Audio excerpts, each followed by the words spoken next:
ꯃꯌꯥꯝ ꯂꯥꯛꯅ ꯚꯦꯀꯦꯁꯟ ꯅꯣꯡꯖꯝ ꯀꯤꯌꯣꯕꯇꯤ ꯁꯪ ꯀꯤꯌꯣꯕꯇꯤ ꯊꯦꯡꯀ꯭ꯌꯨ ꯊꯥꯕꯅ ꯀꯣꯜꯗ ꯌꯧꯕꯤꯔꯛꯄꯅ ꯍꯥꯜꯂꯦ ꯅꯨꯡꯉꯥꯏꯖꯩ ꯉꯁꯤꯗꯤ ꯑꯩ ꯃꯐꯝ ꯈꯤꯇꯪ ꯍꯣꯡꯖꯔꯦꯀꯣ ꯀꯥꯗꯅꯦ ꯑꯩꯒꯤ ꯀꯥꯗꯅꯦ ꯂꯥꯏꯚꯁꯤꯡ ꯑꯁꯤ ꯕ꯭ꯂꯣꯛ ꯑꯃꯁꯨ ꯊꯥꯒꯠꯆꯔꯝꯕꯗꯣ ꯀꯣꯃꯦꯗꯤꯒꯤ ꯊꯥꯒꯠꯆꯔꯝꯕꯗꯣ ꯑꯗꯨ ꯂꯣꯏꯔꯒ ꯑꯃꯨꯛ ꯊꯥꯁꯤꯔ ꯊꯥꯔꯣꯏꯁꯤꯔꯅ ꯈꯟꯕ ꯗꯦꯟ ꯑꯗꯒꯤ ꯕꯣꯔꯗꯤꯡꯒꯤ ꯑꯉꯥꯡꯁꯨ ꯈꯔ ꯁꯨꯝ ꯂꯥꯏꯔꯤꯛ ꯄꯥꯕ ꯁꯦꯟꯅꯔꯝꯕ ꯍꯥꯏꯇꯥꯔꯦ ꯑꯗꯨꯒꯤ ꯁꯨꯝ ꯑꯩꯁꯤ ꯑꯗꯨ ꯃꯌꯥꯝꯁꯤꯅ ꯇꯣꯉꯥꯟ ꯇꯣꯉꯥꯟꯕ ꯃꯦꯁꯦꯖꯅ ꯂꯥꯏꯚ ꯊꯥꯔꯣꯏꯗ꯭ꯔꯥ ꯊꯥꯔꯣꯏꯗ꯭ꯔꯥ ꯃꯌꯥꯝ ꯂꯥꯛꯅꯕꯗꯨꯗꯒꯤ ꯑꯩꯁꯤ ꯑꯗꯨꯃꯛ ꯊꯥꯖꯔꯛꯄꯅꯤ ꯑꯗꯨ ꯉꯁꯥꯏ ꯃꯌꯥꯝ ꯍꯥꯏꯕꯤꯔꯝꯕꯁꯤꯡꯗꯣ ꯈꯤꯇꯪꯕꯨꯗꯤ ꯃꯌꯥꯝꯅ ꯍꯥꯏꯕꯤꯔꯛꯄꯗꯒꯤ ꯂꯦꯠ ꯑꯣꯏꯈ꯭ꯔꯦ ꯋꯥꯔꯧꯕꯤꯅꯣ ꯑꯗꯨꯅ ꯑꯩ ꯍꯧꯖꯤꯛ ꯊꯣꯛꯆꯔꯛꯑꯦ ꯑꯗꯨꯅ ꯏꯆꯟ ꯀꯤꯌꯣꯕꯇꯤꯅ ꯁꯤꯌꯥꯔ ꯑꯝꯇꯪ ꯇꯧꯕꯤꯔꯒꯗꯤ ꯌꯥꯝ ꯅꯨꯡꯉꯥꯏꯖꯅꯤ ꯄ꯭ꯔꯦꯝꯖꯤꯠ ꯌꯨꯝꯅꯥꯝ ꯇꯥꯃꯣ ꯉꯁꯤꯗꯤ ꯈꯔ ꯀꯔꯤ ꯃꯊꯦꯜ ꯆꯥꯔꯒꯦ ꯑꯩ ꯍꯋꯥꯏ ꯆꯥꯖꯔꯦ ꯄ꯭ꯔꯦꯝꯖꯤꯠ ꯌꯨꯝꯅꯥꯝ ꯊꯦꯡꯀ꯭ꯌꯨ ꯄ꯭ꯔꯦꯝꯖꯤꯠ ꯑꯣꯀꯦ ꯑꯗꯨꯅ ꯉꯁꯥꯏ ꯍꯥꯏꯕꯤꯔꯝꯕꯁꯤꯡꯗꯣ ꯃꯌꯥꯝ ꯊꯣꯛꯄꯤꯔꯛꯑꯣ ꯑꯩ ꯍꯥꯟꯅ ꯊꯥꯕ ꯃꯐꯝꯗꯤ ꯈꯤꯇꯪ ꯍꯣꯡꯗꯣꯛꯆꯕꯅꯦ ꯑꯩꯒꯤ ꯀꯥꯗꯒꯤ ꯀꯥꯕꯨꯗꯤ ꯑꯣꯏꯕ ꯇꯧꯕꯇꯕꯨ ꯁꯣꯝꯗ ꯍꯥꯟꯅ ꯊꯥꯐꯝꯁꯤꯡꯗꯣ ꯑꯉꯥꯡꯁꯤꯡ ꯂꯥꯏꯔꯤꯛ ꯀꯟꯅ ꯄꯥꯍꯧꯔꯤ ꯑꯗꯨꯅ ꯑꯩ ꯈꯤꯇꯪ ꯃꯐꯝ ꯍꯣꯡꯗꯣꯛꯆꯕꯅꯤꯀꯣ ꯂꯥꯏꯁ꯭ꯔꯝ ꯒ꯭ꯔꯨꯞꯁ ꯑꯣꯀꯦ ꯍꯥꯏ ꯑꯗꯨꯅ ꯉꯁꯤꯗꯤ ꯌꯥꯝ ꯀꯨꯏꯅ ꯊꯥꯖꯔꯣꯏꯒꯦꯀꯣ ꯈꯤꯇꯪ ꯑꯩꯒꯤ ꯕꯣꯔꯗꯤꯡꯒꯤ ꯑꯉꯥꯡꯁꯤꯡ ꯀꯩꯅꯣ ꯋꯥꯔꯗꯦꯟꯗꯨꯁꯨ ꯃꯌꯨꯝ ꯆꯠꯈꯤꯕ ꯑꯗꯨꯅ ꯑꯁꯨꯝ ꯑꯩꯅ ꯁꯦꯟꯅꯖꯕꯅꯦ ꯑꯉꯥꯡ ꯂꯥꯏꯔꯤꯛ ꯄꯥꯍꯜꯂ ꯊꯝꯃꯤ ꯉꯥꯏꯍꯥꯛꯇꯪ ꯃꯣꯏ ꯂꯥꯏꯔꯤꯛ ꯄꯥꯖꯔꯤ ꯑꯗꯨꯒ ꯉꯥꯛꯇꯪ ꯃꯌꯥꯝꯒꯤ ꯑꯄꯥꯝꯕꯒꯤ ꯃꯇꯨꯡ ꯏꯟꯅ ꯑꯩ ꯊꯥꯖꯕꯅꯦ ꯍꯧꯖꯤꯛꯁꯦ ꯀꯔꯤ ꯀꯔꯤ ꯇꯥꯟꯅꯁꯤꯕ ꯃꯌꯥꯝ ꯑꯝꯇꯪ ꯃꯦꯁꯦꯖ ꯐꯣꯟꯁꯦ ꯌꯥꯝ ꯀꯟꯅ ꯈꯤꯡꯖꯤꯜꯂꯛꯏ ꯀꯅꯥꯅꯣ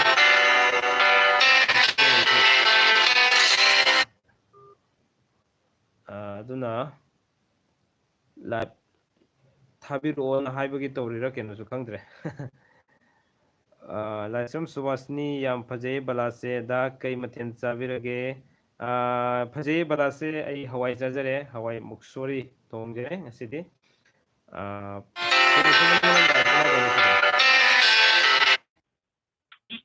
ꯍꯜꯂꯣ ꯐꯣꯟꯁꯨ ꯃꯅꯝ ꯑꯃ ꯈꯤꯡꯖꯤꯜꯂꯛꯑꯦ ꯇꯟꯖꯥꯁꯤꯗ ꯑꯣꯖꯥꯁꯤ ꯀꯨꯔꯇꯤ ꯌꯦꯡꯕ꯭ꯔꯣ ꯀꯨꯔꯇꯤ ꯌꯦꯡꯖꯩ ꯑꯗꯨꯕꯨ ꯍꯧꯖꯤꯛꯃꯛꯀꯤꯗꯤ ꯌꯦꯡꯈꯤꯔꯣꯏ ꯋꯥꯔꯧꯕꯤꯕ ꯌꯥꯗꯦ ꯃꯔꯝ ꯈꯔ ꯂꯩ ꯅꯣꯡꯖꯝ ꯀꯤꯌꯣꯕꯇꯤ ꯂꯥꯏꯚꯁꯨ ꯇꯧꯖꯔꯦ ꯏꯆꯟ ꯊꯦꯡꯀ꯭ꯌꯨ ꯁꯣ ꯃꯆ ꯏꯆꯟ ꯀꯤꯌꯣꯕꯇꯤꯅ ꯄꯤꯀꯦꯕꯨ ꯅꯨꯡꯁꯤꯕꯤꯕ ꯈꯔ ꯂꯩꯇꯅ ꯊꯥꯒꯠꯆꯔꯤ ꯏꯆꯟꯒꯤꯗꯃꯛꯇꯁꯨ ꯅꯕꯨꯡꯅ ꯑꯉꯝꯕ ꯃꯇꯦꯡ ꯄꯥꯡꯈꯤꯒꯅꯤ ꯀꯣ ꯑꯗꯨꯅ ꯃꯌꯥꯝꯁꯨ ꯂꯥꯏꯠ ꯅꯝꯕꯤꯔꯒꯗꯤ ꯌꯥꯝ ꯅꯨꯡꯉꯥꯏꯖꯅꯤ ꯍꯧꯖꯤꯛꯐꯥꯎꯗ ꯂꯥꯏꯠ ꯃꯤꯑꯣꯏ ꯑꯅꯤꯈꯛ ꯅꯝꯕꯤꯌꯦ ꯑꯩꯒꯤ ꯅꯨꯡꯁꯤꯖꯔꯕ ꯚꯤꯌꯋꯔꯁꯤꯡꯒꯤ ꯃꯔꯛꯇꯒꯤ ꯂꯥꯏꯠ ꯑꯅꯤꯈꯛ ꯅꯝꯕꯤ ꯑꯗꯨꯅ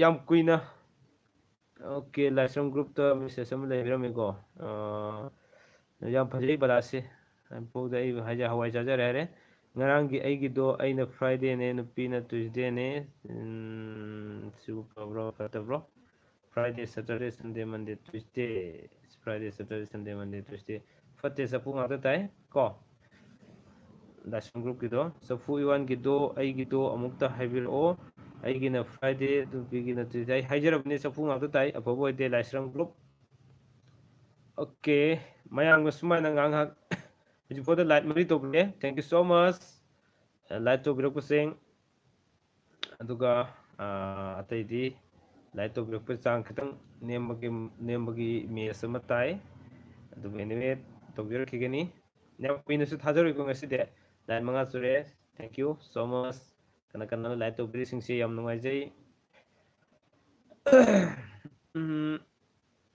ꯍꯧꯖꯤꯛꯀꯥꯟꯁꯦ ꯌꯨꯇ꯭ꯌꯨꯕꯀꯤ ꯀꯩꯅꯣꯗ ꯃꯥꯒꯤ ꯑꯩꯈꯣꯏꯅ ꯊꯥꯒꯠꯆꯕ ꯃꯇꯝꯗ ꯌꯥꯝ ꯑꯋꯥꯕ ꯀꯌꯥ ꯑꯃ ꯃꯥꯌꯣꯛꯅꯕꯒꯤ ꯄ꯭ꯔꯣꯕ꯭ꯂꯦꯝ ꯈꯔ ꯂꯩꯕ ꯑꯗꯨꯅ ꯃꯔꯝ ꯑꯣꯏꯔꯀꯥꯟꯗ ꯍꯧꯖꯤꯛ ꯈꯛꯇ ꯑꯩꯅ ꯊꯥꯒꯠꯆꯔꯤꯕ ꯀꯩꯅꯣꯗꯣ ꯑꯩꯈꯣꯏꯒꯤ ꯄꯤ ꯀꯦ ꯀꯣꯃꯦꯗꯤꯒꯤ ꯑꯃ ꯊꯥꯒꯠꯆꯈꯤꯕꯗꯣ ꯃꯌꯦꯛꯀꯤꯗꯤ ꯉꯁꯥꯏ ꯑꯌꯨꯛꯅ ꯊꯥꯒꯠꯆꯈ꯭ꯔꯕ ꯚꯤꯗꯤꯑꯣꯅꯦꯕꯀꯣ ꯑꯗꯣ ꯍꯟꯗꯛꯁꯤ ꯀꯩ ꯍꯥꯏꯅꯤ ꯌꯨꯇ꯭ꯌꯨꯕꯇ ꯃꯥꯒꯤ ꯔꯨꯜ ꯑꯦꯟ ꯔꯦꯒꯨꯂꯦꯁꯟ ꯌꯥꯝ ꯂꯥꯛꯄꯅ ꯃꯔꯝ ꯑꯣꯏꯔꯀꯥꯟꯗ ꯃꯗꯨ ꯃꯌꯥꯝꯗꯣ ꯉꯥꯛꯅ ꯆꯠꯅꯕ ꯍꯣꯠꯅꯕ ꯀꯥꯟꯗ ꯑꯌꯨꯛꯇ ꯊꯥꯒꯠꯈꯤꯕ ꯄꯣꯠꯇꯣ ꯍꯧꯖꯤꯛꯈꯛ ꯑꯩꯅ ꯃꯌꯥꯝꯗ ꯄꯥꯕ꯭ꯂꯤꯁ ꯇꯧꯔꯤꯅꯦ ꯊꯥꯒꯠꯄꯗꯤ ꯊꯥꯒꯠꯂ ꯊꯝꯃꯒ ꯂꯤꯁꯇ ꯌꯥꯎꯍꯟꯗꯅ ꯑꯟꯂꯤꯁꯇ ꯊꯝꯕ ꯍꯥꯏꯇꯥꯔꯦ ꯁꯨꯃꯥꯏꯅ ꯇꯧꯕ ꯀꯌꯥ ꯑꯃꯁꯨ ꯂꯩꯇꯕ ꯅꯠꯇꯦ ꯑꯗꯨꯅ ꯍꯧꯖꯤꯛꯁꯦ ꯌꯥꯝꯅ ꯌꯨꯇ꯭ꯌꯨꯕ ꯑꯃ ꯊꯥꯒꯠꯄꯗ ꯃꯇꯝꯁꯨ ꯌꯥꯝ ꯆꯪꯉꯦ ꯑꯗꯨꯅ ꯂꯥꯏꯚ ꯊꯥꯕꯁꯨ ꯑꯩ ꯊꯥꯁꯤꯔ ꯊꯥꯔꯣꯏꯁꯤꯔꯥ ꯍꯥꯏꯅ ꯈꯟꯖꯥꯟꯅ ꯂꯩꯔꯝꯕ ꯗꯦꯟ ꯑꯗꯨꯒ ꯑꯉꯥꯡꯁꯤꯡꯁꯨ ꯁꯨꯝ ꯂꯥꯏꯔꯤꯛ ꯄꯥꯕꯗ ꯁꯦꯟꯅꯅ ꯌꯦꯡꯉ ꯁꯨꯝ ꯂꯩꯖꯔꯝꯕ, ꯑꯗꯒꯤ ꯌꯨꯇ꯭ꯌꯨꯕ ꯑꯃ ꯕ꯭ꯂꯣꯛ ꯑꯃ ꯊꯥꯒꯠꯈꯤꯕꯁꯨ ꯀꯨꯏꯗ꯭ꯔꯤꯕ ꯃꯌꯥꯝꯁꯤꯗꯒꯤ ꯁꯨꯝ ꯑꯩꯁꯤ ꯊꯥꯁꯤꯔ ꯊꯥꯔꯣꯏꯁꯤꯔ ꯂꯩꯔꯝꯕꯗꯒꯤ ꯄꯤꯀꯦꯕꯨ ꯅꯨꯡꯁꯤꯕꯤꯕ ꯃꯌꯥꯝꯁꯤꯅ ꯉꯁꯤ ꯂꯥꯏꯚ ꯊꯥꯔꯔꯣꯏꯗ꯭ꯔꯥꯅ ꯍꯪꯕꯤꯔꯛꯄ ꯃꯌꯥꯝꯁꯤꯅ ꯑꯩꯁꯤ ꯉꯥꯏꯍꯥꯛꯇ ꯄꯟꯊꯅ ꯂꯩꯕ ꯉꯝꯗꯗꯅ ꯂꯥꯏꯚꯁꯤ ꯈꯨꯗꯛꯇ ꯊꯥꯅꯕ ꯂꯥꯡꯖꯕꯅꯤ꯫ ꯑꯗꯨꯅꯦ ꯃꯇꯝꯁꯨ ꯈꯔ ꯊꯦꯡꯕꯅꯤꯅ ꯌꯥꯝ ꯀꯨꯏꯅ ꯊꯥꯗꯕꯒꯤ ꯃꯑꯣꯡ ꯑꯃꯗ ꯑꯗꯨꯃꯥꯏꯅ ꯇꯧꯃꯤꯟꯅꯁꯦ ꯍꯥꯏꯕꯁꯤꯃ ꯑꯩ ꯊꯝꯖꯒꯦ꯫ ꯑꯗꯨꯅ ꯌꯥꯔꯤꯃꯈꯩꯗꯤ ꯃꯌꯥꯝꯅ ꯍꯪꯕꯤꯅꯤꯡꯕ ꯋꯥꯍꯪ ꯂꯩꯔꯁꯨ ꯁꯨꯝ ꯈꯔ ꯊꯨꯅ ꯍꯪꯕꯤꯔꯒꯗꯤ ꯌꯥꯝ ꯅꯨꯡꯉꯥꯏꯖꯅꯤ ꯉꯁꯤꯒꯤ ꯑꯣꯏꯅꯗꯤꯀꯣ꯫ ꯂꯥꯏꯁ꯭ꯔꯝ ꯒ꯭ꯔꯨꯞ ꯊꯦꯡꯛꯁ ꯑꯕꯦꯝ SIS ꯂꯥꯏꯚ ꯉꯁꯤꯗꯤ ꯄꯥꯎꯈꯨꯝ ꯄꯤꯕꯤꯌꯣ ꯏꯕꯨꯡ ꯋꯥ ꯑꯃꯇ ꯍꯪꯖꯒꯦ, ꯍꯪꯕꯤꯌꯨ ꯂꯥꯏꯁ꯭ꯔꯝ ꯒ꯭ꯔꯨꯞ ꯃꯦꯁꯦꯖ ꯀꯛꯄꯤꯈ꯭ꯔꯦ꯫ ꯑꯣꯀꯦ ꯑꯞꯁꯅꯥ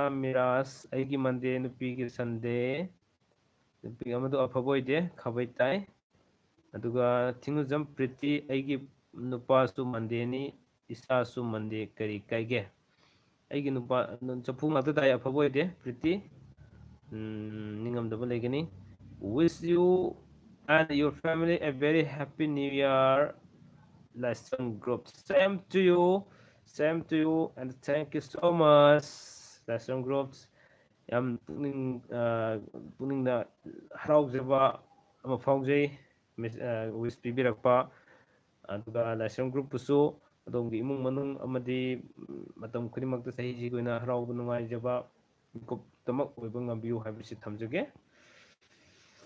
ꯁꯪꯒꯤꯇꯥ ꯋꯥꯡꯈꯩꯔꯥꯛꯄꯝ ꯑꯩꯒꯤ ꯅꯨꯄꯥ ꯁꯇꯔꯗꯦ ꯑꯩꯅ ꯋꯦꯅꯁꯗꯦ ꯍꯥꯏꯕꯤꯔꯛꯎ꯫ Saturday Sunday Monday Tuesday Wednesday ꯆꯐꯨ ꯉꯥꯛꯇ ꯇꯥꯏ ꯑꯐꯕ ꯑꯣꯏꯗꯦ꯫ ꯁꯣꯔꯥꯏꯁꯦꯝ ꯁꯈꯤꯇꯣꯝꯕꯤ welcome back to my channel. ꯏꯕꯨꯡ ꯊꯥꯔꯝꯅꯤꯅ ꯌꯥꯝ ꯋꯥꯅ ꯉꯥꯏꯖꯔꯝꯕꯅꯦ, ꯅꯨꯡꯇꯤꯒꯤ ꯉꯥꯏꯍꯥꯛꯇꯪ ꯑꯣꯏꯔꯁꯨ ꯊꯥꯁꯦ ꯏꯕꯨꯡ꯫ ꯅꯨꯄꯥꯅ ꯁꯟꯗꯦ ꯅꯨꯄꯤꯅ ꯐ꯭ꯔꯥꯏꯗꯦ ꯆꯥꯟꯅꯕ꯭ꯔꯣ? ꯁꯟꯗꯦ ꯐ꯭ꯔꯥꯏꯗꯦ ꯑꯗꯨ ꯌꯥꯝꯅ ꯆꯥꯅꯩ꯫ ꯏꯆꯟꯅ ꯉꯁꯥꯏ ꯃꯈꯩ ꯉꯥꯏꯕꯤꯔꯝꯕꯗꯨꯅ ꯃꯔꯝ ꯑꯣꯏꯕꯅꯔ ꯀꯩꯅꯣ ꯈꯪꯗꯦ ꯌꯥꯝꯅ ꯑꯐꯕ ꯄꯣꯜ ꯑꯃ ꯐꯪꯉꯤ ꯍꯥꯏꯕꯁꯤ ꯊꯝꯖꯒꯦ ꯏꯆꯟ ꯁꯈꯤꯇꯣꯝꯕꯤ꯫ ꯁꯣꯔꯥꯏꯁꯝ ꯑꯣꯀꯦ ꯂꯥꯏꯁ꯭ꯔꯝ ꯒ꯭ꯔꯨꯞ ꯊꯦꯡꯛꯁ ꯑꯣꯀꯦ꯫ ꯑꯆꯧꯕ ꯁꯥꯐꯝ ꯃꯦꯁꯦꯖꯁꯤꯕꯨ ꯄꯥꯎꯈꯨꯝ ꯄꯤꯕ ꯌꯥꯗꯕ꯭ꯔꯣ? ꯑꯩ ꯃꯦꯁꯦꯖ ꯄꯥꯎꯈꯨꯝ ꯄꯤꯖꯔꯤ꯫ ꯅꯤꯄꯤꯂꯤꯀꯥ ꯁꯂꯥꯝ ꯏꯕꯨꯡ ꯆꯥꯛ ꯆꯥꯔꯕꯣ? ꯑꯩ ꯆꯥꯛ ꯆꯥꯖꯔꯦ ꯏꯆꯟ ꯅꯤꯄꯤꯂꯤꯀꯥ, ꯎꯈꯤꯕ ꯀꯨꯏꯔꯦ ꯅꯤꯄꯤꯂꯤꯀꯥꯁꯨ ꯎꯈꯤꯕ ꯀꯨꯏꯔꯦ꯫ NK ꯃꯉꯥꯡ ꯅꯨꯄꯥ ꯃꯟꯗꯦ ꯅꯨꯄꯤ ꯏꯔꯥꯏ, ꯅꯨꯄꯥ ꯃꯟꯗꯦ ꯅꯨꯄꯤ ꯏꯔꯥꯏ, ꯃꯟꯗꯦ ꯇ꯭ꯌꯨꯁꯗꯦ ꯋꯦꯗꯅꯦꯁꯗꯦ ꯊꯔꯁꯗꯦ ꯐ꯭ꯔꯥꯏꯗꯦ ꯆꯐꯨ ꯉꯥꯛꯇ ꯇꯥꯏ꯫ ꯑꯔꯤꯕꯝ ꯙꯅꯕꯤꯔ ꯐ꯭ꯔꯥꯏꯗꯦ ꯑꯦꯟ ꯁꯟꯗꯦꯗꯤ ꯀꯃꯥꯏꯅ ꯇꯧꯕ? ꯅꯨꯄꯥ ꯀꯔꯝꯕ ꯅꯨꯄꯤ ꯀꯔꯝꯕꯅꯣ ꯍꯥꯏꯕꯤꯔꯛꯎ꯫ ꯑꯣꯀꯦ ꯃꯦꯁꯦꯖ ꯊꯥꯕꯤꯔꯛꯑꯣ ꯂꯧꯈꯠꯆꯒꯦ꯫ ꯃꯦꯁꯦꯖ ꯊꯥꯕꯤꯔꯛꯑꯣ꯫ ꯑꯩ ꯃꯦꯁꯦꯖ ꯑꯩꯅ ꯍꯦꯛ ꯎꯕ ꯃꯈꯩ ꯂꯣꯏꯅ ꯃꯦꯁꯦꯖ ꯊꯥꯖꯕꯅꯦꯀꯣ, ꯑꯗꯣ ꯃꯦꯁꯦꯖ ꯄꯥꯕꯤꯔꯛꯇꯦ ꯍꯥꯏꯕꯁꯦ ꯑꯩꯅ ꯎꯗꯕ ꯃꯈꯩ ꯌꯦꯡꯗꯤ ꯁꯨꯝ ꯑꯃꯃꯝꯇ ꯌꯦꯡꯖꯕꯅꯦ, ꯑꯗꯨꯕꯨ ꯎꯈꯤꯗꯕ ꯌꯥꯎꯔꯤꯁꯤ ꯃꯦꯁꯦꯖ ꯊꯥꯔꯛꯑꯒ ꯁꯦꯟ ꯇꯧꯈꯤꯗꯕꯁꯨ ꯌꯥꯎꯕꯤꯔꯝꯒꯗ꯭ꯔꯥ ꯍꯥꯏꯅ ꯈꯟꯖꯩ꯫ ꯇꯧꯔꯒꯗꯤ ꯂꯣꯏꯅꯃꯛ ꯑꯩ ꯄꯥꯖꯕꯅꯤ ꯍꯥꯏꯕꯁꯤ ꯊꯝꯖꯒꯦ꯫ ꯅꯤꯄꯤꯂꯤꯀꯥ ꯁꯂꯥꯝ ꯀꯩ ꯃꯊꯦꯜ ꯆꯥꯔꯒꯦ ꯏꯕꯨꯡ? ꯉꯁꯤꯗꯤ ꯑꯩ ꯍꯋꯥꯏ ꯆꯥꯖꯔꯦ꯫ ꯏꯆꯟꯗꯤ ꯀꯩ ꯃꯊꯦꯜ ꯆꯥꯕ? ꯑꯣꯀꯦ ꯗꯥꯏꯅꯥ ꯃꯌꯥꯡꯂꯥꯡꯕꯝ ꯅꯨꯄꯤ ꯇ꯭ꯌꯨꯁꯗꯦ ꯅꯨꯄꯥ ꯁꯟꯗꯦ ꯃꯟꯗꯦ ꯇ꯭ꯌꯨꯁꯗꯦ ꯈꯥꯕꯩ ꯇꯥꯏ ꯑꯐꯕ ꯑꯣꯏꯗꯦ꯫ ꯃꯕꯨꯡ ꯃꯆꯟ ꯃꯕꯨꯡꯒꯤ ꯂꯥꯏꯚ ꯑꯍꯥꯟꯕꯅꯤ, ꯊꯦꯡꯛ ꯌꯨ ꯁꯣ ꯃꯆ ꯗꯥꯏꯅꯥ ꯃꯌꯥꯡꯂꯥꯡꯕꯝ꯫ ꯃꯇꯨꯡꯗꯁꯨ ꯌꯦꯡꯕꯤꯌꯨ, ꯆꯥꯡ ꯅꯥꯏꯅ ꯑꯗꯨꯝ ꯊꯥꯖꯕꯅꯦ ꯂꯥꯏꯚ꯫ ꯆꯐꯨ ꯇꯥꯏ ꯍꯥꯏꯗꯣ ꯐꯔꯤꯔꯣ? ꯆꯐꯨꯗꯤ ꯑꯐꯕ ꯑꯣꯏꯗꯦ, ꯆꯐꯨ ꯉꯥꯛꯇ ꯇꯥꯕꯗꯤ ꯅꯤꯡꯉꯝꯗꯕ ꯂꯩꯒꯅꯤ꯫ ꯑꯣꯅꯤꯂꯥ ꯅꯣꯡꯃꯥꯏꯊꯦꯝ ꯇꯥꯃꯣ ꯑꯩ ꯋꯦꯅꯁꯗꯦꯅꯦ, ꯅꯨꯄꯥꯒꯤ ꯃꯥꯏꯀꯩꯁꯦ ꯀꯔꯝꯕꯅ ꯄꯛꯅꯩ ꯑꯝꯇ ꯍꯥꯏꯕꯤꯔꯛꯑꯣ꯫ ꯑꯗꯨꯗꯤ ꯑꯉꯥꯟꯕꯗ ꯍꯥꯏꯗ꯭ꯔꯗꯤ ꯅꯨꯡꯉꯥꯏꯔꯔꯣꯏꯀꯣ ꯑꯣꯅꯤꯂꯥ꯫ ꯑꯔꯤꯕꯝ ꯙꯅꯕꯤꯔ ꯐ꯭ꯔꯥꯏꯗꯦ ꯑꯦꯟ ꯁꯇꯔꯗꯦ ꯍꯥꯏꯕꯅꯤ, ꯁꯣꯔꯤ ꯅꯨꯄꯥ ꯁꯇꯔꯗꯦꯅꯤ꯫ ꯑꯣꯀꯦ ꯁꯇꯔꯗꯦ ꯐ꯭ꯔꯥꯏꯗꯦ ꯁꯇꯔꯗꯦ ꯑꯐꯕ ꯑꯣꯏꯗꯦ꯫ ꯑꯔꯤꯕꯝ ꯙꯅꯕꯤꯔꯒꯤꯁꯦ ꯐ꯭ꯔꯥꯏꯗꯦ ꯑꯦꯟ ꯁꯦꯇꯔꯗꯦ ꯑꯐꯕ ꯑꯣꯏꯗꯦ꯫ ꯑꯆꯧꯕ ꯁꯥꯐꯝ ꯃꯟꯗꯦꯒꯤ ꯑꯌꯨꯛ ꯄꯣꯛꯄꯁꯦ ꯅꯨꯃꯤꯠ ꯊꯣꯛꯇꯦꯅ ꯁꯟꯗꯦ ꯑꯣꯏꯍꯜꯂꯤꯁꯦ ꯀꯃꯥꯏꯅ ꯇꯧꯕꯅꯣ?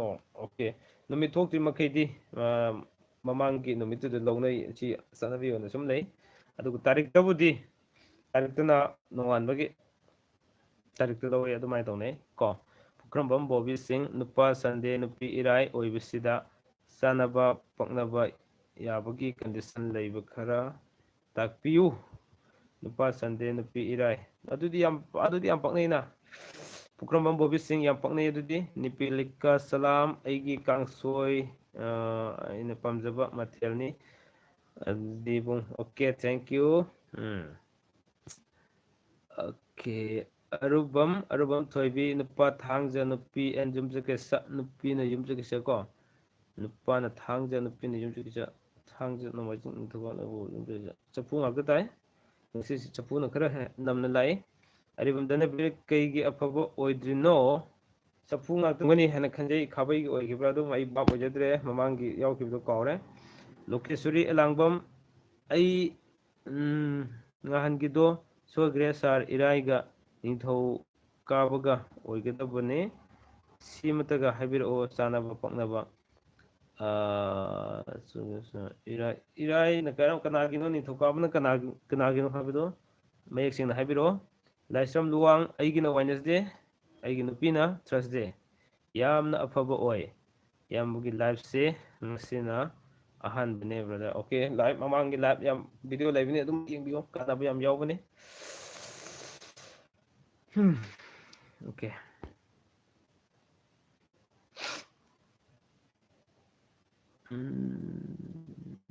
message I'm watching location langbam irai na nupi ni thokaba na nupa ni thokaba imjike songjin irai thangja ni thokaba le bo imjike songjin irai sapu ngatu tai apa boide okay then aduga Nipilika Salam mera thada pokpa amta habir o ibung okay mera thada pokpa kari no habir so habiro aribam dana bir Friday ga Saturday ga patrise kaigino Friday Saturday ga Friday da nupi leibagi nupi gina hana leibagine adu yenga nupari yeng madam khabai tabane aduna nungdem nungsinagani adubu ningam daba songnara ko biko ma hek lakani habise thamjage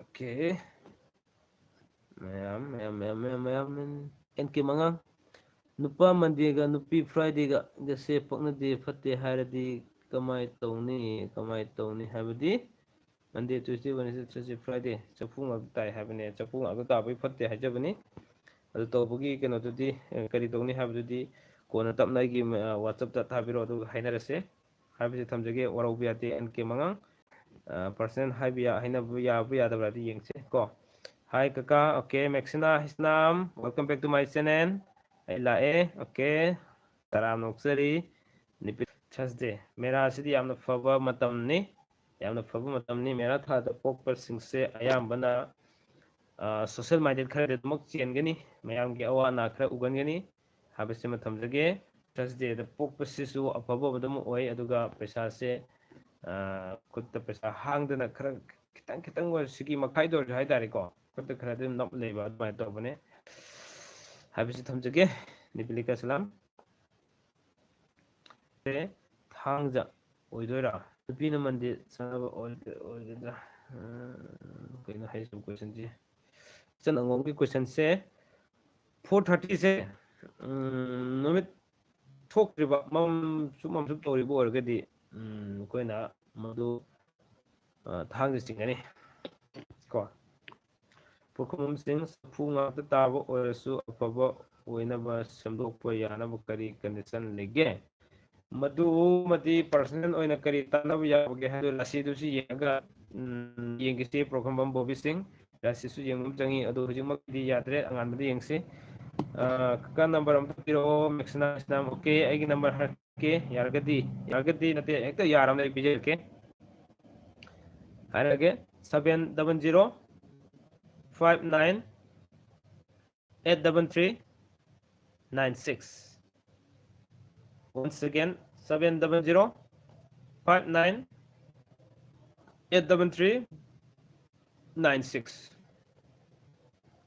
jare ko okay yaramani Maxina Islam laisam luang new year da pokpuse ningba kaigalle se karigino brother adumadi kitang ai lamjino pangjadri yengjerakege ko kai lege habadu soidunabge pangani Ramachandra Ong Sangbam Thursday na nupa Sunday na nupi Thursday Friday Saturday Sunday ꯁꯣꯔꯤ ꯑꯀꯝ ꯂꯥꯛꯑꯦ ꯉꯁꯤꯗꯤ ꯌꯥꯝ ꯋꯥꯈꯤꯕꯒꯤ ꯑꯗꯨꯕꯨ ꯑꯩ ꯂꯩꯈꯤꯅꯤ ꯆꯐꯨ ꯉꯥꯛꯇ ꯇꯥꯏ Ramesh Chandra okay then ꯑꯗꯨꯒ ꯃꯦꯛꯁꯅꯥꯏꯁꯅ ꯑꯃꯨꯛꯇ ꯍꯥꯏꯕꯤꯔꯛꯑꯣ ꯌꯥꯔꯒꯗꯤ ꯑꯩ ꯍꯥꯏꯖꯈ꯭ꯔꯕꯅꯦ ꯑꯗꯨꯒ ꯑꯃꯨꯛꯀ ꯍꯥꯏꯔꯛꯀꯦ ꯇꯥꯍꯧꯗ꯭ꯔꯕ ꯃꯥꯜꯂꯦ 700598339 ꯑꯃꯨꯛꯀ ꯍꯥꯏꯒꯦ 700598396 ꯁꯔꯤꯇꯥ ꯊꯣꯏꯕꯤ ꯇꯥꯃꯣ ꯑꯩ ꯉꯁꯤꯅ ꯑꯍꯥꯟꯕꯅꯤ thank you so much welcome to my channel ꯖꯃꯨꯅꯥ ꯊꯧꯅꯥꯎꯖꯝ ꯅꯨꯄꯥꯅ ꯁꯒꯣꯜꯁꯦꯟ ꯅꯨꯄꯤꯅ ꯅꯤꯡꯊꯧꯀꯥꯕ ꯑꯣꯏꯕꯁꯦ ꯄꯛꯅꯕ꯭ꯔꯥ ꯍꯥꯏꯕꯗꯣ ꯈꯪꯅꯤꯡꯉꯤ ꯅꯨꯄꯥꯅ ꯁꯒꯣꯜꯁꯦꯟ ꯅꯨꯄꯤꯅ ꯅꯤꯡꯊꯧꯀꯥꯕ ꯍꯥꯏꯕꯅꯦꯕꯀꯣ ꯁꯒꯣꯜꯁꯦꯟ ꯏꯔꯥꯏ ꯊꯥꯡꯖ ꯅꯣꯡꯃꯥꯏꯖꯤꯡ ꯅꯤꯡꯊꯧꯀꯥꯕ ꯁꯒꯣꯜꯁꯦꯟ ꯏꯔꯥꯏ ꯊꯥꯡꯖ ꯅꯣꯡꯃꯥꯏꯖꯤꯡ ꯅꯤꯡꯊꯧꯀꯥꯕ ꯆꯐꯨ ꯉꯥꯛꯇ ꯇꯥꯏꯁꯤꯁꯨ ꯖꯃꯨꯅꯥ ꯃꯦꯛꯁꯤꯅꯥ ꯍꯤꯁꯅꯥꯝ ꯑꯗꯣ ꯀꯀꯥ ꯗꯤꯁꯦꯝꯕꯔ ꯊꯥꯗ ꯄꯣꯛꯄꯗꯤ ꯗꯤꯁꯦꯝꯕꯔ ꯊꯥꯗ ꯄꯣꯛꯄꯗꯨꯃꯗꯤ ꯔꯥꯁꯤꯗꯨꯃꯒ ꯌꯦꯡꯒꯦ ꯀꯔꯤ ꯅꯨꯃꯤꯠꯅꯣ ꯍꯥꯏꯕꯁꯨ ꯌꯦꯡꯉꯒ ꯁꯨꯝ ꯍꯥꯏꯁꯤꯀꯣ ꯅꯤꯄꯤꯂꯤꯀꯥ ꯁꯂꯥꯝ ꯊꯦꯡꯛ ꯌꯨ ꯏꯕꯨꯡ ꯑꯣꯀꯦ ꯋꯦꯜꯀꯝ ꯋꯦꯜꯀꯝ ꯃꯤꯁꯇꯔ ꯅꯤꯄꯤꯂꯤꯀꯥ ꯑꯔꯤꯕꯝꯗ ꯅꯕꯦꯝꯕꯔꯗ ꯄꯣꯛꯄꯁꯦ ꯀꯃꯥꯏꯅ ꯇꯧꯒꯦ ꯁꯦꯇꯔꯗꯦ ꯅꯨꯃꯤꯠꯅꯦ ꯅꯕꯦꯝꯕꯔꯗ ꯄꯣꯛꯄꯁꯦ ꯁꯤꯁꯨ ꯊꯣꯏꯅ ꯐꯠꯇꯕ ꯑꯣꯏꯗꯦ ꯑꯐꯕ ꯑꯣꯏ ꯑꯗꯨꯃꯛ ꯀꯣ ꯑꯗꯨꯒ ꯃꯣꯏꯁꯤ ꯑꯩꯈꯣꯏꯒꯤ ꯃꯤꯑꯣꯏꯕꯒꯤ ꯑꯣꯏꯕꯒꯤ ꯗꯁꯥ ꯂꯪꯐꯝ ꯑꯃꯗꯤ ꯑꯗꯨꯝ ꯂꯩꯒꯅꯤ ꯗꯁꯥ ꯂꯪꯐꯝꯁꯤ ꯉꯟꯅ ꯂꯩꯒꯜꯂꯦꯀꯣ ꯈꯔ ꯉꯟꯅ ꯑꯗꯨꯝ ꯂꯩꯒꯜꯂꯦ ꯅꯕꯦꯝꯕꯔ ꯊꯥꯗ ꯄꯣꯛꯄ ꯁꯦꯇꯔꯗꯦꯗ ꯄꯣꯛꯄꯁꯤꯡꯁꯦ ꯑꯔꯨꯕꯝ ꯊꯣꯏꯕꯤ ꯄꯣꯏꯅꯨꯗ ꯄꯣꯛꯄꯒꯤ ꯍꯥꯏꯕꯤꯔꯛꯎ ꯑꯣꯀꯦ ꯄꯣꯏꯅꯨꯗ ꯄꯣꯛꯄꯁꯦ ꯅꯨꯃꯤꯠꯁꯨ ꯍꯥꯏꯕꯤꯔꯛꯑꯣ ꯖꯣꯅꯤ ꯁꯤꯡ ꯅꯨꯄꯥꯒꯤꯅ ꯋꯦꯅꯁꯗꯦ ꯅꯨꯄꯤꯒꯤꯅ ꯇꯨꯏꯁꯗꯦ ꯋꯦꯅꯁꯗꯦ ꯑꯗꯨ ꯑꯐꯕ ꯑꯣꯏꯗꯦ ꯀꯕꯩ ꯇꯥꯏ ꯔꯣꯁꯅꯤ ꯑꯉꯣꯝ ꯍꯥꯏ ꯀꯀꯥ ꯑꯩ ꯃꯦꯔꯥꯒꯤ ꯁꯟꯗꯦꯗ ꯑꯌꯨꯛꯇ ꯄꯣꯛꯑꯦ ꯀꯀꯥ ꯀꯩ ꯅꯨꯃꯤꯠꯁꯤꯡꯒ ꯆꯥꯟꯅꯗꯣꯏꯅꯣ ꯀꯩꯒꯤ ꯅꯨꯃꯤꯠꯁꯤꯡꯒ ꯍꯥꯏꯗꯤ ꯅꯨꯄꯥꯒꯤ ꯅꯨꯃꯤꯠꯁꯤꯡꯒ ꯑꯣꯏꯗꯣꯏꯔꯥ ꯀꯔꯤꯅꯣ ꯑꯗꯨꯃ ꯃꯌꯦꯛ ꯁꯦꯡꯅ ꯍꯥꯏꯕꯤꯔꯛꯑꯣ ꯃꯦꯛꯁꯤꯅꯥ ꯍꯥꯏꯁꯅꯥꯝ ꯊꯦꯡꯛ ꯌꯨ ꯀꯀꯥ okay thank you so much from my side also ꯑꯩꯒꯤ ꯁꯥꯏꯠꯇꯁꯨ ꯊꯥꯒꯠꯆꯔꯤ ꯊꯤꯡꯉꯨꯖꯝ ꯄ꯭ꯔꯤꯇꯤ ꯅꯨꯄꯥꯒ ꯃꯄꯥꯒ ꯃꯆꯥꯒ ꯅꯨꯃꯤꯠ ꯃꯥꯟꯅꯕ ꯐꯠꯇꯦ ꯍꯥꯏꯔꯤꯕ ꯀꯔꯤꯒꯤꯅꯣ ꯊꯣꯏꯗꯣꯛꯅ ꯂꯩꯇꯦꯗ ꯑꯗꯨꯒꯤꯗꯤꯀꯣ ꯑꯗꯣ ꯀꯀꯥ ꯁꯥꯟꯅꯕꯝꯒ ꯍꯩꯁꯅꯥꯝꯒꯁꯤ ꯆꯥꯟꯅꯕ꯭ꯔꯣ ꯏꯆꯟ ꯃꯦꯛꯁꯤꯅꯥ ꯑꯗꯨꯝ ꯋꯥꯆꯞꯇ ꯍꯥꯏꯕꯤꯔꯛꯑꯣ ꯍꯧꯖꯤꯛ ꯌꯦꯡꯕ ꯌꯥꯔꯔꯣꯏ ꯍꯌꯦꯡ ꯑꯉꯥꯟꯕꯗ ꯏꯕꯤꯔꯛꯑꯣ ꯕꯨꯡꯉꯣꯝꯆꯥ ꯂꯩꯃꯄꯣꯛꯐꯝ ꯇꯥꯃꯣ ꯅꯨꯄꯥꯅ ꯌꯨꯝꯖꯀꯩꯁ ꯑꯗꯨꯒ ꯅꯨꯄꯤꯅ ꯅꯤꯡꯊꯧꯀꯥꯕ ꯀꯝꯗꯧꯕ ꯌꯨꯝꯖꯀꯩꯁ ꯁꯒꯣꯜꯁꯦꯟ ꯏꯔꯥꯏ ꯊꯥꯡꯖ ꯅꯣꯡꯃꯥꯏꯖꯤꯡ ꯅꯤꯡꯊꯧꯀꯥꯕ ꯑꯐꯕ ꯑꯣꯏ ꯅꯤꯄꯤꯂꯤꯀꯥ ꯁꯂꯥꯝ 11:15 AM ꯁꯦ ꯏꯕꯨꯡ ꯅꯨꯡꯊꯤꯟ ꯆꯤꯡꯗꯣꯏꯔꯥ ꯑꯌꯨꯛ ꯆꯤꯡꯗꯣꯏꯔꯥ ꯑꯌꯨꯛ ꯅꯨꯄꯥꯒꯤꯅ ꯁꯦꯇꯔꯗꯦ ꯅꯨꯄꯤꯒꯤꯅ ꯃꯟꯗꯦ ꯁꯦꯇꯔꯗꯦ ꯁꯟꯗꯦ ꯃꯟꯗꯦ ꯈꯥꯕꯩ ꯇꯥꯏ ꯑꯣꯀꯦ ꯃꯁꯤꯅ ꯍꯣꯏ ꯀꯀꯥ ꯑꯣꯀꯦ ꯆꯅꯉꯣꯝ ꯂꯥꯡꯕꯟ ꯊꯥꯒꯤ ꯃꯟꯗꯦ ꯅꯨꯃꯤꯠꯇ ꯂꯥꯡꯕꯟ ꯊꯥꯒꯤ ꯃꯟꯗꯦ ꯅꯨꯃꯤꯠꯇ ꯄꯣꯛꯄꯁꯦ ꯑꯐ ꯐꯠꯇꯁꯨ ꯍꯥꯏꯕꯤꯔꯛꯎ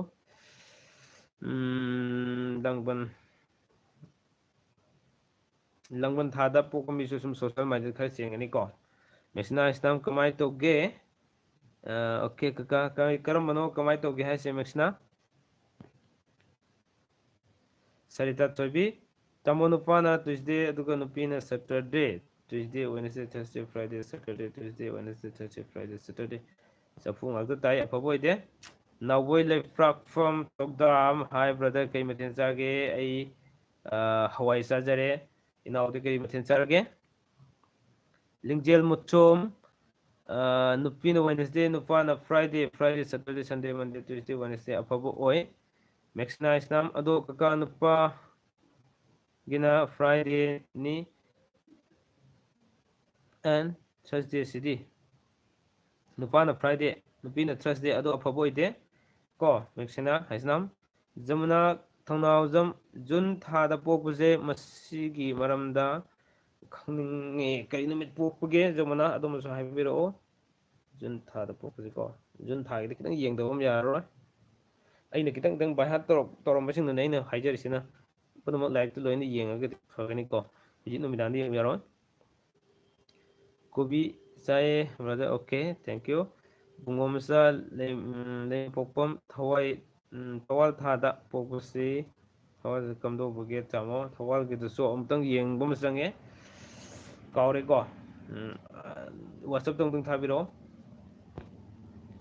ꯗꯩꯅꯥ ꯑꯔꯥꯝꯕꯝ ꯅꯨꯄꯤꯅ ꯇꯨꯏꯁꯗꯦ, ꯅꯨꯄꯥꯒꯤꯅ ꯁꯦꯇꯔꯗꯦ ꯀꯣ. ꯁꯦꯇꯔꯗꯦ, ꯁꯟꯗꯦ, ꯃꯟꯗꯦ, ꯇꯨꯏꯁꯗꯦ. ꯑꯐꯕ ꯑꯣꯏ. ꯑꯐꯕ ꯑꯣꯏ. ꯂꯤꯡꯖꯦꯜ ꯃꯨꯇꯨꯝ ꯅꯨꯄꯤꯅ ꯅꯨꯄꯤꯒ ꯅꯨꯄꯥꯒ ꯆꯍꯤ ꯃꯥꯟꯅꯕꯁꯦ ꯀꯩꯗꯧꯒꯦ? ꯊꯣꯏꯗꯣꯛꯅ ꯀꯥꯏꯗꯦ, ꯑꯗꯨ ꯑꯉꯝꯗꯤ ꯈꯔ ꯇꯥꯟꯅꯕ ꯁꯨꯝ ꯂꯩꯒꯅꯤꯀꯣ. ꯑꯗꯨ ꯅꯨꯡꯗꯤ ꯌꯥꯝ ꯅꯨꯡꯁꯤꯅꯒꯅꯤ. ꯄꯨꯡꯉꯣꯝꯆꯥ ꯂꯩꯃꯄꯣꯛꯄꯝ, thanks, good luck, okay, thank you so much. ꯁꯦꯁ ꯑꯕꯨꯡ, ꯖꯨꯂꯥꯏ 28 ꯏꯔꯥꯏ ꯅꯨꯃꯤꯠꯇꯨ ꯄꯣꯛꯏ. ꯑꯗꯨ ꯇꯥꯃꯣ ꯗꯁꯥ ꯂꯪꯐꯝ ꯀꯃꯥꯏꯅ ꯂꯩꯒꯦ? ꯑꯗꯨꯗꯤ ꯃꯥꯒꯤ ꯌꯦꯡꯕ ꯑꯃ ꯆꯪꯉꯤꯀꯣ. ꯑꯗꯨꯗ ꯍꯦꯛꯇ ꯍꯥꯏꯔꯒ ꯌꯥꯗꯕ ꯑꯃ ꯂꯩ. ꯀꯣꯊꯤ ꯌꯦꯡꯒꯗꯧꯕ ꯈꯣꯠꯀꯗꯧꯕ, ꯃꯥꯏ ꯆꯍꯤ ꯁꯨꯒꯤ ꯗꯁꯥ ꯍꯥꯏꯅ ꯂꯩꯕꯅꯦ. ꯅꯤꯄꯤꯂꯤꯀꯥ ꯁꯂꯥꯝ ꯅꯨꯄꯤꯅ ꯃꯀꯔ, ꯅꯨꯄꯥꯅ ꯃꯤꯟꯅ ꯆꯥꯟꯅꯕ꯭ꯔꯣ? ꯑꯗꯨꯁꯨ ꯑꯉꯥꯟꯕꯗ ꯍꯥꯏꯖꯔꯒꯦ, ꯏꯆꯟ ꯑꯐꯕ ꯂꯩꯔꯝꯃꯁꯨ ꯅꯨꯡꯉꯥꯏꯔꯣꯏ. ꯍꯥꯏꯕꯗꯤ ꯐꯠꯇꯕ ꯂꯥꯛꯀꯅꯤ, ꯑꯗꯨꯅ ꯂꯥꯛꯇꯅꯕ ꯍꯌꯦꯡ ꯍꯥꯏꯖꯒꯦꯀꯣ. ꯃꯩꯁꯅꯥꯝ ꯇꯣꯟꯁꯅꯥ, ꯅꯣꯡꯃꯥꯏꯖꯤꯡ ꯅꯨꯃꯤꯠꯇ ꯄꯣꯛꯄ ꯅꯨꯄꯥ ꯅꯨꯄꯤ ꯂꯩꯃꯤꯟꯅꯕꯗꯤ ꯀꯔꯤ ꯑꯀꯥꯏꯕ ꯂꯩꯕꯒꯦ? ꯃꯗꯨ ꯆꯐꯨ ꯉꯥꯛꯇ ꯇꯥꯕꯒꯤ ꯑꯀꯥꯏꯕ ꯂꯩ. ꯃꯦꯛꯁꯤꯅꯥ ꯏꯁꯅꯥꯝ, ꯑꯗꯣ ꯀꯀꯥꯒꯤ ꯃꯤꯡꯗꯤ? ꯑꯩꯒꯤ ꯃꯤꯡ ꯀꯥꯃꯦꯁꯣꯔ ꯃꯉꯥꯡ. ꯀꯥꯃꯦꯁꯣꯔ ꯃꯉꯥꯡ. ꯑꯣꯀꯦ. ꯑꯃꯨꯛꯇ ꯍꯥꯏꯕꯤꯔꯛꯑꯣ, ꯁꯦꯞ ꯇꯧꯁꯟꯒꯦ. ꯑꯣꯀꯦ. ꯀꯥꯃꯦꯁꯣꯔ ꯃꯉꯥꯡ, ꯄꯤ ꯀꯦ ꯍꯥꯏꯅ ꯑꯗꯨꯝ ꯇꯧꯔꯁꯨ ꯌꯥꯔꯦ. ꯄꯤ ꯀꯦ ꯍꯥꯏꯅ ꯑꯌꯥꯝꯕ ꯑꯩꯒꯤ ꯁꯕꯁꯀ꯭ꯔꯥꯏꯕꯔꯁꯤꯡꯅ ꯑꯩꯒꯤ ꯃꯤꯡ ꯁꯦꯞ ꯇꯧꯕꯤꯔꯝꯕꯁꯦ ꯄꯤ ꯀꯦ ꯍꯥꯏꯗꯅ ꯌꯥꯝ ꯇꯧꯕꯤꯔꯝꯃꯦ, ꯌꯥꯝ ꯅꯨꯡꯉꯥꯏꯖꯩ. ꯑꯩ ꯒꯤꯅ ꯍꯦꯛ ꯄꯥꯝꯖꯕꯁꯨ ꯍꯦꯛ ꯊꯣꯛꯑꯦ ꯍꯥꯏꯇꯥꯔꯦꯀꯣ, ꯃꯌꯥꯝꯅ ꯊꯝꯕꯤꯔꯝꯕꯁꯦ ꯋꯥꯈꯟꯗ ꯍꯥꯟꯅ ꯀꯥ ꯍꯦꯟꯅ ꯈꯜꯂꯨꯗ ꯇꯥꯔꯒꯁꯨ. ꯖꯃꯨꯅꯥ ꯊꯣꯡꯉꯥꯖꯝ ꯅꯤꯡꯊꯧꯀꯥꯕ, ꯃꯦꯁꯦꯖ ꯃꯃꯥꯡꯒꯤ ꯃꯦꯁꯦꯖꯇꯨꯝ ꯀꯥꯎꯔꯦ.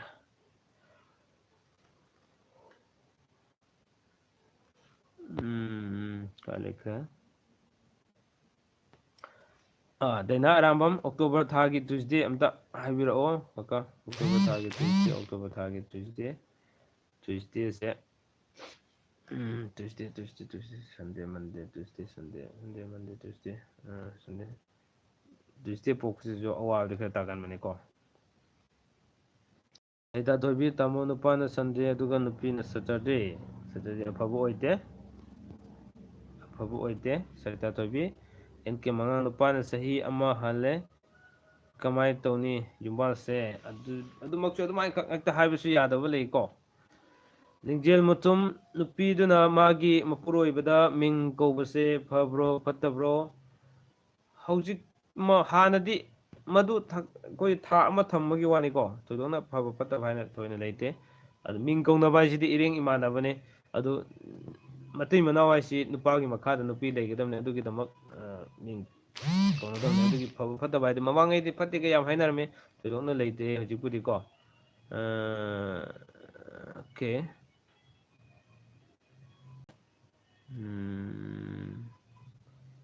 ꯅꯨꯄꯤꯗꯨꯅ ꯃꯥꯒꯤ ꯑꯣꯀꯦ ꯁꯨꯝ ꯂꯩꯔꯦ. ꯑꯣ ꯊꯦꯡꯛ ꯌꯨ ꯑꯃꯨꯛꯁꯨ ꯀꯀꯥ. ꯑꯣꯀꯦ. ꯅꯤꯄꯤꯂꯤꯀꯥ, ꯅꯨꯄꯤꯅ ꯃꯀꯔ, ꯅꯨꯄꯥꯅ ꯃꯤꯟꯅ, ꯔꯥꯁꯤ ꯑꯅꯤꯁꯦ ꯄꯛꯅꯕ꯭ꯔꯣ ꯄꯛꯅꯗꯕ꯭ꯔꯣ ꯏꯕꯨꯡ? ꯅꯨꯄꯤ ꯔꯥꯁꯤꯒꯤꯗꯨ ꯍꯧꯖꯤꯛ ꯍꯥꯏꯕꯤꯔꯛꯑꯅꯨꯀꯣ, ꯋꯥꯆꯞꯇ ꯍꯥꯏꯕꯤꯔꯛꯑꯣ ꯅꯤꯄꯤꯂꯤꯀꯥ. ꯉꯥꯊꯦꯝ ꯌꯨꯔꯦꯝꯕ ꯁꯤꯡ, ꯖꯅꯋꯥꯔꯤꯒꯤ ꯁꯦꯇꯔꯗꯦꯁꯦ ꯑꯃꯨꯛꯇ ꯍꯥꯏꯕꯤꯌꯣ. ꯑꯗꯨꯝꯕꯁꯨ ꯌꯦꯡꯗꯕ ꯌꯥꯔꯔꯣꯏ, ꯌꯨꯔꯦꯝꯕ ꯋꯥꯔꯧꯕ ꯌꯥꯗꯦ. ꯃꯩꯁꯅꯥꯝ ꯇꯣꯟꯁꯅꯥ, ꯅꯣꯡꯃꯥꯏꯖꯤꯡ ꯅꯨꯃꯤꯠꯇ ꯄꯣꯛꯄ ꯅꯨꯄꯥ ꯑꯣꯏꯔꯗꯤ ꯀꯔꯤ ꯅꯨꯃꯤꯠꯇ ꯄꯣꯛꯄ ꯅꯨꯄꯤ ꯄꯛꯅꯒꯗꯒꯦ? ꯅꯤꯡꯊꯧꯀꯥꯕ ꯌꯥꯔꯦ, ꯌꯨꯝꯁꯀꯩꯁ ꯌꯥꯔꯦ, ꯏꯔꯥꯏ ꯌꯥꯔꯦ ꯀꯣ. ꯑꯣꯀꯦ. ꯑꯗꯨ ꯑꯩ ꯄꯨꯡꯈꯥꯏꯃꯨꯛꯇꯅꯤ ꯉꯁꯤ ꯂꯥꯏꯚ ꯊꯥꯖꯗꯣꯏꯁꯤꯀꯣ. ꯍꯧꯖꯤꯛ ꯃꯤꯅꯤꯠ 3 ꯈꯛ ꯉꯥꯏꯔꯦ. ꯃꯔꯛꯁꯤꯗ ꯃꯌꯥꯝꯅ ꯍꯪꯕꯤꯅꯤꯡꯕ ꯀꯔꯤ ꯇꯧꯕ ꯌꯥꯕꯒꯦ ꯍꯥꯏꯕꯗꯨ ꯂꯣꯏꯅ ꯍꯪꯕꯤꯔꯛꯄ ꯌꯥꯒꯅꯤ.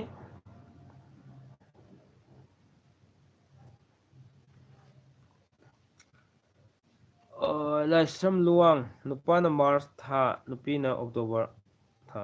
ꯑꯅꯤꯁꯦ ꯊꯥꯗ ꯌꯦꯡꯕ ꯌꯥꯗꯦ. ꯃꯥꯔꯁ ꯃꯅꯤꯄꯨꯔꯒꯤ ꯊꯥꯗ ꯑꯣꯏꯔꯗꯤ ꯈꯤꯇꯪ ꯈꯟꯅꯕ ꯌꯥꯏꯀꯣ ꯏꯆꯟ ꯅꯤꯄꯦꯂꯤꯀꯥ.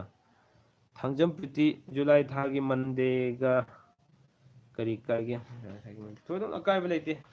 ꯑꯀꯥꯏꯕ ꯑꯝꯇ ꯂꯩꯇꯦ. ꯑꯀꯥꯏꯕ ꯂꯩ ꯍꯥꯏꯕ ꯑꯝꯇ ꯌꯥꯗꯦꯀꯣ. ꯉꯥꯊꯦꯝ ꯌꯨꯔꯦꯝꯕꯁꯤꯡ, ꯀꯔꯤ ꯂꯝꯗꯒꯤꯅꯣ ꯕ꯭ꯔꯗꯔ? ꯑꯩ ꯍꯩꯔꯣꯛꯇꯒꯤꯅꯦ. ꯍꯩꯔꯣꯛꯇꯒꯤꯅꯦ. From Heirok. ꯑꯣꯀꯦ.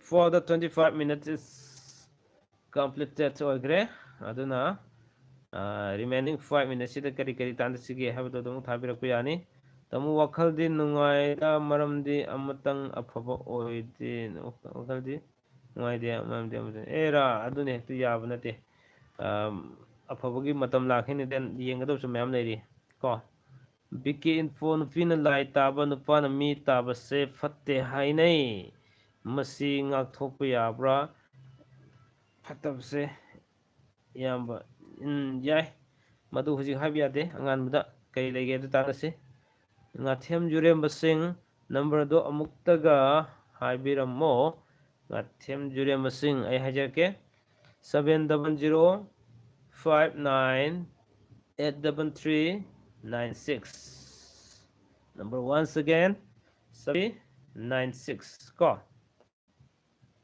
ꯖꯃꯅꯥꯊꯪꯖꯝ ꯁꯒꯣꯜꯁꯦꯜ ꯄꯣꯛꯄꯒꯤ ꯃꯔꯝꯗ ꯈꯔ ꯈꯪꯅꯤꯡꯉꯤ ꯊꯥꯗꯨꯒ ꯅꯨꯃꯤꯠꯇꯨꯒ ꯄꯥꯔꯒ ꯍꯥꯏꯕꯅꯗꯤ ꯈ꯭ꯋꯥꯏ ꯐꯩ ꯁꯒꯣꯜꯁꯦꯜ ꯅꯨꯃꯤꯠ ꯈꯛꯀꯤ ꯍꯥꯏꯅ ꯂꯩꯕꯁꯤꯗꯤ ꯆꯥꯟꯅꯗꯕ ꯌꯥꯝ ꯌꯥꯎꯒꯅꯤ ꯍꯥꯏꯕꯁꯤ ꯊꯝꯖꯒꯦ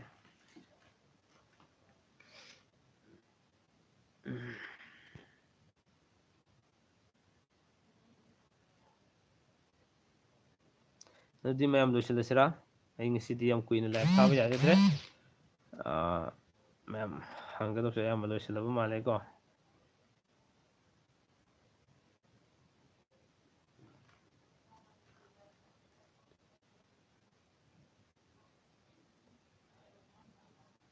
ꯇ꯭ꯌꯨꯁꯗꯦ ꯄꯣꯛꯄꯒꯤꯗꯤ ꯇꯣꯉꯥꯟꯅ ꯑꯩ ꯕ꯭ꯂꯣꯛ ꯁꯦꯝꯖꯔꯛꯑꯒꯦ ꯃꯁꯦ ꯇ꯭ꯌꯨꯁꯗꯦꯒꯤꯁꯤ ꯊꯥꯒꯤ ꯐꯣꯜ ꯑꯝꯇ ꯃꯥꯟꯅꯗꯕꯅꯤꯀꯣ ꯀꯔꯤ ꯊꯥꯒꯤ ꯀꯔꯤ ꯇ꯭ꯌꯨꯁꯗꯦ ꯍꯥꯏꯕꯗꯣ ꯐ꯭ꯔꯥꯏꯗꯦ ꯅꯨꯄꯤ ꯃꯄꯣꯛ ꯅꯨꯃꯤꯠ ꯀꯥꯂꯦꯟ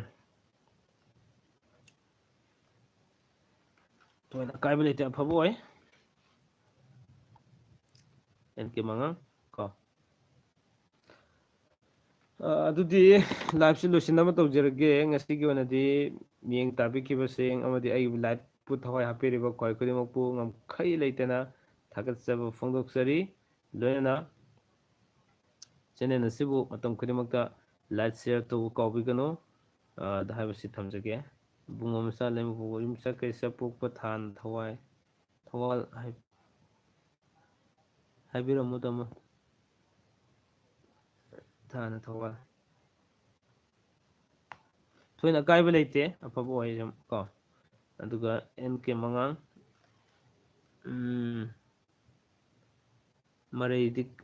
ꯃꯔꯩꯗꯤ ꯀꯜꯂꯦ ꯑꯣꯀꯦ ꯍꯥꯏꯕꯤꯔꯝꯃꯣ ꯇꯥꯃꯣ ꯑꯦꯔꯥ ꯑꯗꯨ ꯄꯪꯍꯥꯏ ꯍꯥꯏꯕ ꯌꯥꯕ ꯅꯠꯇꯦꯗ ꯑꯗꯨꯗꯤ ꯑꯩ ꯂꯣꯏꯁꯤꯟꯖꯔꯒꯦꯀꯣ ꯄꯨꯝꯅꯃꯛꯄꯨ ꯊꯥꯒꯠꯆꯔꯤ ꯑꯩꯒꯤ ꯂꯥꯏꯚ ꯃꯤꯠꯌꯦꯡ ꯇꯥꯕꯤꯈꯤꯕ ꯈꯧꯔꯥꯡꯅ ꯉꯥꯏꯕꯤꯔꯝꯕ ꯅꯨꯡꯇꯤ ꯈꯨꯗꯤꯡꯒꯤ ꯉꯥꯏꯍꯥꯛ ꯊꯥꯕ ꯉꯝꯕ ꯑꯣꯏꯖꯒꯦ ꯆꯤꯜꯂꯕꯁꯨ ꯆꯤꯟꯅ ꯑꯗꯣ ꯃꯌꯥꯝꯅ ꯁꯞꯄꯣꯔꯠ ꯇꯧꯕꯤꯔꯛꯄ ꯃꯌꯥꯝꯅ ꯃꯇꯝ ꯈꯨꯗꯤꯡꯃꯛꯇ ꯀꯥꯎꯕꯤꯗꯕ ꯃꯁꯤꯅ ꯑꯩꯒꯤ ꯍꯔꯥꯎꯖꯕ ꯅꯨꯡꯉꯥꯏꯖꯕ ꯑꯣꯏꯖꯒꯦ ꯍꯥꯏꯕꯁꯤ ꯊꯝꯖꯒꯦ ꯁꯤꯒꯤꯗꯃꯛꯇꯗꯤ ꯃꯤꯠꯌꯦꯡ ꯇꯥꯕꯤꯔꯤꯕ ꯈ꯭ꯋꯥꯏ ꯈꯨꯗꯤꯡꯃꯛꯄꯨ ꯑꯗꯣꯝꯒꯤ ꯃꯔꯨꯞ ꯀꯥꯃꯦꯁꯣꯔ ꯃꯉꯥꯡꯅ ꯄꯨꯝꯅꯃꯛꯄꯨ ꯊꯥꯒꯠꯆꯕꯒ ꯂꯣꯏꯅꯅ ꯉꯝꯈꯩ ꯂꯩꯇꯅ PK ꯆꯦꯅꯦꯜꯅ ꯃꯤꯌꯥꯝꯕꯨ ꯅꯨꯡꯁꯤꯖꯔꯕ ꯏꯌꯥꯝꯕꯁꯤꯡ ꯏꯅꯥꯎꯁꯤꯡ ꯑꯃꯗꯤ ꯏꯆꯦ ꯏꯆꯟ ꯈ꯭ꯋꯥꯏ ꯈꯨꯗꯤꯡꯃꯛ ꯂꯩꯕꯤꯕ ꯚꯤꯌꯨꯋꯔ ꯈꯨꯗꯤꯡꯃꯛꯄꯨ PK ꯆꯦꯅꯦꯜ ꯑꯆꯧꯕ ꯂꯃꯟ ꯑꯃꯗꯤ ꯇꯣꯟꯁꯤꯟꯗꯨꯅ ꯂꯩꯖꯔꯤ ꯍꯥꯏꯕꯁꯤ ꯀꯥꯎꯖꯕ ꯅꯠꯆꯗꯦ ꯉꯁꯤꯒꯤꯗꯃꯛꯇꯗꯤ ꯀꯥꯏꯅꯅꯕ ꯌꯥꯊꯪ ꯑꯗꯨꯃꯛꯄꯨ ꯁꯣꯏꯗꯅꯃꯛꯀꯤ ꯂꯃꯟ ꯁꯤꯡꯕ ꯉꯝꯕ ꯑꯣꯏꯖꯒꯦ ꯍꯥꯏꯕꯁꯤ ꯊꯝꯖꯔꯒ ꯀꯥꯏꯅꯅꯕ ꯌꯥꯊꯪ ꯅꯤꯖꯒꯦ ꯃꯤꯠꯌꯦꯡ ꯇꯥꯕꯤꯔꯤꯕꯁꯤꯡꯗꯒꯤ ꯑꯗꯣ ꯁꯨꯕꯥꯁꯤꯅꯤ ꯂꯩꯃꯄꯣꯛꯄ ꯑꯣꯀꯦ ꯑꯔꯣꯏꯕ ꯃꯦꯁꯦꯖꯁꯨ ꯂꯥꯛꯑꯦ ꯉꯁꯤꯒꯤ ꯑꯣꯏꯅꯗꯤ ꯀꯥꯏꯅꯅꯕ ꯌꯥꯊꯪ ꯅꯤꯖꯔꯒꯦꯀꯣ ꯊꯦꯡꯛ ꯌꯨ